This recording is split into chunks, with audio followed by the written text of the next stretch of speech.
Merci à vous, Jean, pour l'invitation. Je suis ravie d'être là. Et là, d'un seul coup, j'ai une énorme pression parce qu'à chaque fois qu'on m'invite, c'est pour parler de Camus. Et je me suis lancé un défi aujourd'hui. Je ne parle pas de Camus. Mais c'est très bien, c'est très bien. Mais je ne peux pas ne pas dire que vous parlez très bien de Camus en général, mais s'il est absent aujourd'hui, voilà. c'est parfait. Ça va être le jeu tabou du jour, ne pas prononcer ni oui, ni non, ni Camus. Voilà, exactement. Alors justement, pour éviter de répéter ce que mes collègues ont déjà dit hier et ce matin, et mon collègue anthropologue à l'instant, j'ai choisi pour entamer cette réflexion personnelle sur la nostalgie d'y entrer par quelque chose qui peut se présenter comme un détour, mais qui n'en est pas vraiment un. En tout cas, j'espère que ça apparaîtra tel quel a posteriori, si vous voulez bien me permettre cette entrée en matière. Le détour auquel je fais référence, c'est un détour par la paléontologie. Je pense que la paléontologie peut être une porte d'entrée extrêmement féconde pour penser la nostalgie. Et plus précisément, je le dis maintenant, comme ça sera clair. J'aimerais vous proposer de réfléchir à la nostalgie à partir de deux manifestations de ce phénomène. Le premier qui est l'utilisation ou les utilisations de la notion de chaînon manquant en paléontologie. Et le deuxième qui est plutôt en anthropologie mais aussi en philosophie et en littérature, tout ce qui fait référence au peuple dit primitif ou à ce qu'on a appelé a posteriori le mythe du bon sauvage. Donc ça va être un petit peu les manières de baliser cette approche de la nostalgie que je veux proposer et que j'ai intitulé pour cadrer avec le thème de ce forum, la nostalgie des origines, en référence bien sûr au titre d'un livre de l'historien des religions Mircea Eliade, que je n'évoquerai pas aujourd'hui, vous me pardonnerez, mais parce que c'est tellement vaste qu'en 20 minutes je ne pourrais pas lui faire justice, donc je me suis contentée de lui faire un clin d'œil en reprenant le titre de l'un de ses ouvrages majeurs. Alors, pourquoi je parle de chaînon manquant? Parce que, je ne sais pas si vous avez déjà fait l'expérience, mais à chaque fois qu'il y a une nouvelle découverte dans le domaine de la paléontologie, que ce soit la paléontologie à proprement parler ou la paléoanthropologie, c'est-à-dire la paléontologie qui s'occupe plus spécifiquement des fossiles et des restes humains, dans les comptes rendus journalistiques, il y a cette expression qui revient très régulièrement, l'expression de chaînon manquant. On a enfin trouvé le chaînon manquant ou un chaînon manquant. Alors, qu'est-ce que c'est que le chaînon manquant? L'expression, à l'origine, elle nous vient d'un géologue, qui est un géologue britannique, et elle désigne à l'origine, pour information, il s'appelle, je ne sais pas si vous connaissez son nom, Charles Lyell. C'est une des inspirations de Darwin. Ce que ça désigne à l'origine, c'est disons une espèce dite transitionnelle ou une espèce intermédiaire. C'est en gros l'espèce qui permet de comprendre le passage d'une espèce plus simple à une espèce plus complexe. Dans le débat public, quand on parle de chaînon manquant, on pense plus spécifiquement à disons, comme son nom l'indique, ce lien qui permettrait de comprendre comment on est passé du singe à l'homme. Si vous voulez, parmi vous, je pense que vous devez être nombreux, avoir déjà vu passer, si vous avez déjà entre les mains un vieux manuel de paléoanthropologie, vous savez, cette représentation de l'évolution humaine qui commence avec un individu quadrumane, un singe, et puis qui petit à petit se redresse pour arriver à la station debout qui caractérise l'humanité moderne. Pour les plus jeunes d'entre vous, peut-être que vous connaissez la version parodique de cette image où vous avez un singe au début qui se redresse progressivement et le dernier élément de la chaîne se retourne, part dans le sens inverse et dit en gros demi-tour, on a merdé quelque part. Donc voilà, il y en a pour tous les goûts, c'est la même imagerie au départ. Dans les deux cas, que ce soit la version premier degré ou la version second degré, on sait depuis un certain temps maintenant, notamment, mais pas seulement grâce aux travaux du paléontologue Stephen Jay Gould, que cette représentation de l'évolution humaine est erronée, qu'elle est illusoire, parce que elle est fondée sur l'idée que l'évolution se fait par étapes bien délimitées et toujours avec une dynamique de progrès qui sera interne à cette évolution. L'idée qu'on passerait, par exemple, Gould y insiste tout particulièrement, du plus simple au plus complexe. Ce qui a un avantage, et les lecteurs d'Aristote auront normalement la puce à l'oreille quand je dirai ça, c'est de pouvoir nous placer au sommet de l'évolution.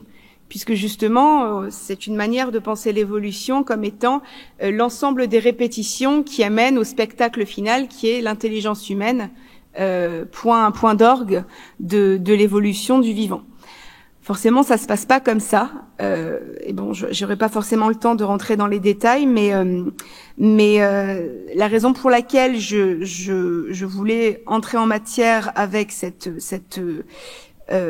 exemple du chaînon manquant, c'est parce qu'à mes yeux, c'est une manifestation particulièrement éloquente d'une certaine forme de nostalgie dans le rapport que nous avons à nos origines.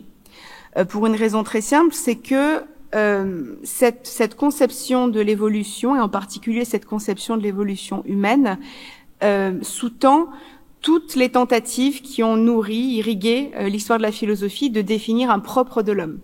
Si vous voulez, le chaînon manquant, encore une fois, c'est de manière fictive, parce que pour les raisons susmentionnées, il n'existe pas à proprement parler.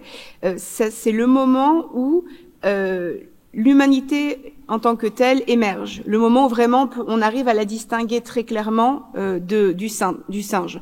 Si vous vous êtes un petit peu intéressé à la paléoanthropologie, vous devez savoir qu'il y a différentes espèces d'hominidés qui sont connues à l'heure actuelle, et on en découvre encore. Je crois que la dernière qu'on a découverte, c'est peut-être en 2019, il me semble.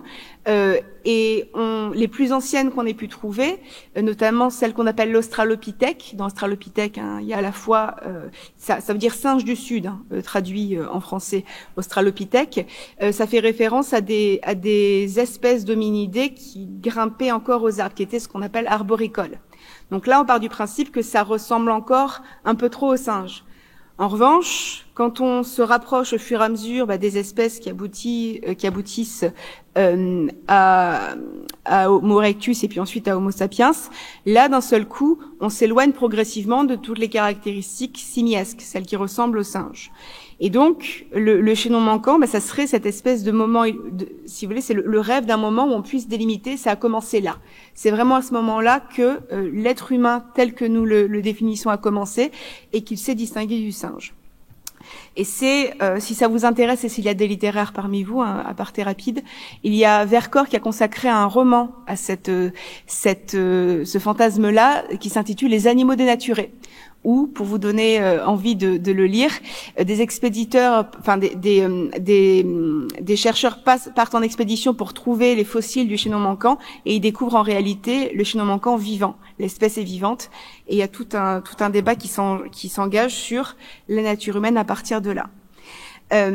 Si vous voulez, ce que j'appelle nostalgie des origines, je dirais même nostalgie de l'origine, avec un grand O et au singulier, parce que c'est cette idée d'un moment particulier qu'on pourrait repérer dans la chronologie de l'existence de notre espèce.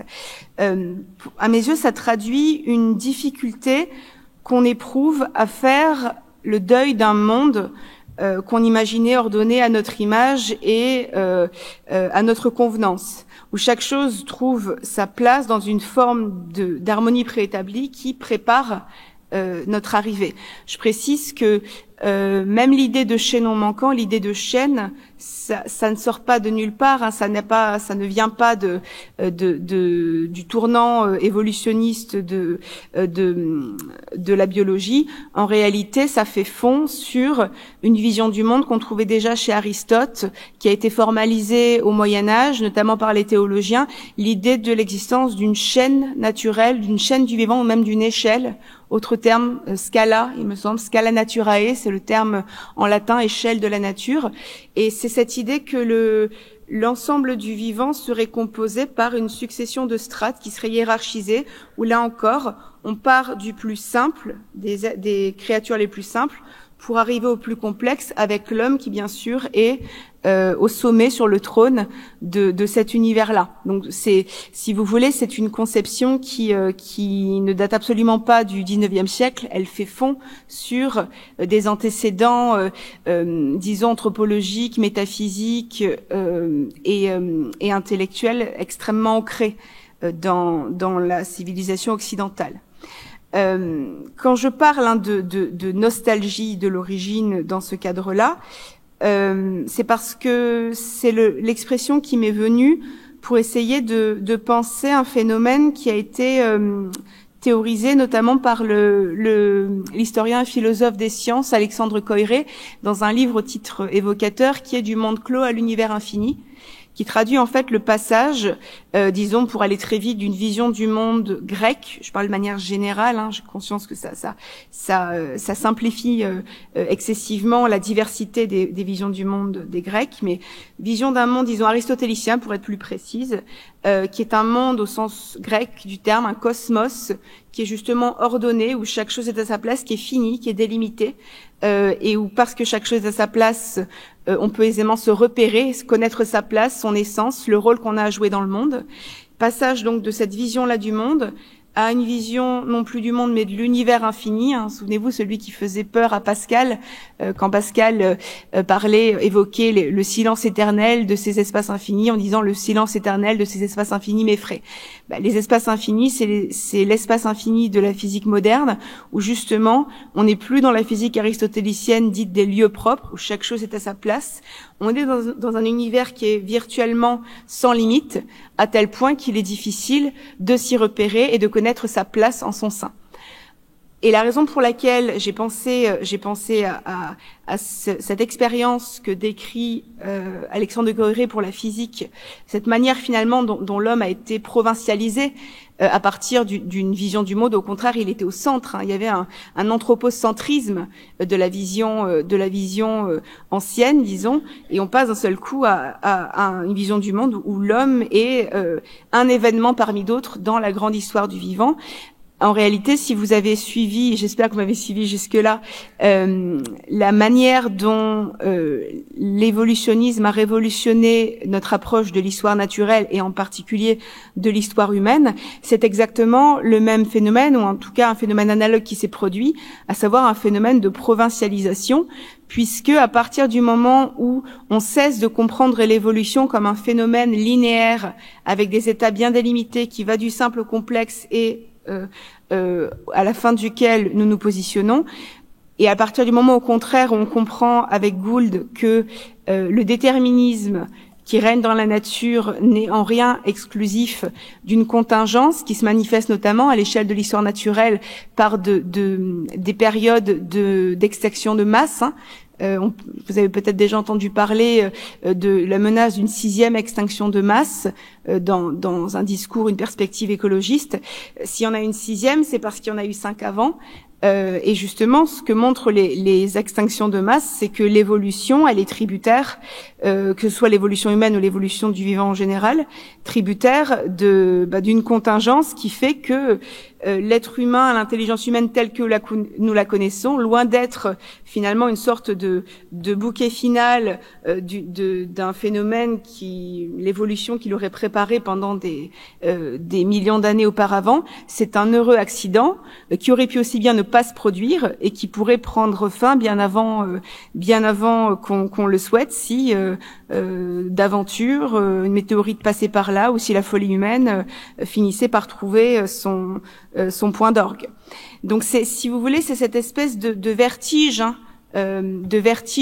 très pascalien face à la perte d'une place précise, délimitée et d'une raison d'être qu'elle nous fournissait au sein du vivant et au sein de l'histoire du monde, qui, à mon sens, peut être le générateur d'une forme de nostalgie pour justement un temps où on avait ces repères et on avait ce sens qui nous était échu en raison de la place qui nous était attribuée au sein du vivant ou au sein de l'évolution. Et je pourrais y passer des heures, mais on peut pas. Si vous voulez, pour essayer de comprendre un peu plus précisément cette manifestation de la nostalgie comme nostalgie des origines, je vous ai proposé, pour commencer, de faire un parallèle entre cette approche donc de l'idée de chaînon manquant et cette vision de l'évolution qui est révolue et on peut dire un genre littéraire qui a eu le vent en poupe pendant des siècles, le genre des récits de voyage, qui a émergé dès le moment où il y a eu la découverte de ce qu'on a appelé le Nouveau Monde, hein, et c'est un genre qui a été particulièrement redécouvert pendant le siècle des Lumières. Pour ceux d'entre vous qui connaissent Diderot, Diderot a écrit un célèbre supplément au voyage de Bougainville. Bon, Bougainville, c'était un explorateur qui a lui-même écrit un journal rendant compte de sa rencontre avec le peuple de Tahiti. Et donc, Diderot invente un supplément fictif au voyage de Bougainville où il répond à Bougainville et il donne sa propre vision des choses. C'est dans ce genre-là, dans le genre des récits de voyage, qu'est né ce qu'on a appelé a posteriori le mythe du bon sauvage. Donc, quand on parle de mythe du bon sauvage en philosophie, on peut penser à Diderot, mais c'est vrai que traditionnellement, on pense d'abord à Rousseau. On pense notamment au Rousseau du second discours, le discours sur l'origine et les fondements de l'inégalité parmi les hommes, avec cette idée que le bon sauvage, ça serait une forme d'illustration de ce qu'on peut appeler l'état de nature, c'est-à-dire l'état de nature, pas forcément d'ailleurs l'état antisocial, mais à minima disons une étape de la société antérieure à la division du travail, à la complexification des besoins qui ont engendré énormément de mots, MAUX, aux yeux de Rousseau. Et c'est vrai que le point commun entre toutes les différentes versions existantes du mythe du bon sauvage, c'est cette idée que ce qui caractérise le bon sauvage, comme son nom l'indique, c'est que ce sont des peuples qui, parce qu'ils vivent en osmose avec la nature, ont été préservés de la corruption qui, selon les contemporains, frappe la civilisation occidentale, ou plus précisément la civilisation européenne à l'époque.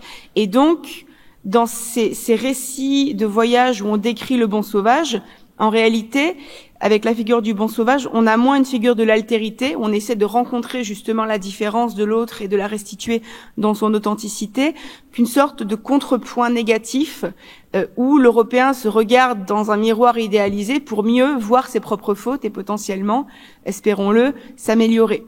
Et ce qui m'intéresse, parce qu'on peut pas non plus rentrer trop dans les détails du mythe du bon sauvage, ce qui m'intéresse, c'est le succès des récits de voyage, c'est-à-dire un succès qui ne s'est pas démenti, puisqu'aujourd'hui encore, c'est un genre qui trouve son public.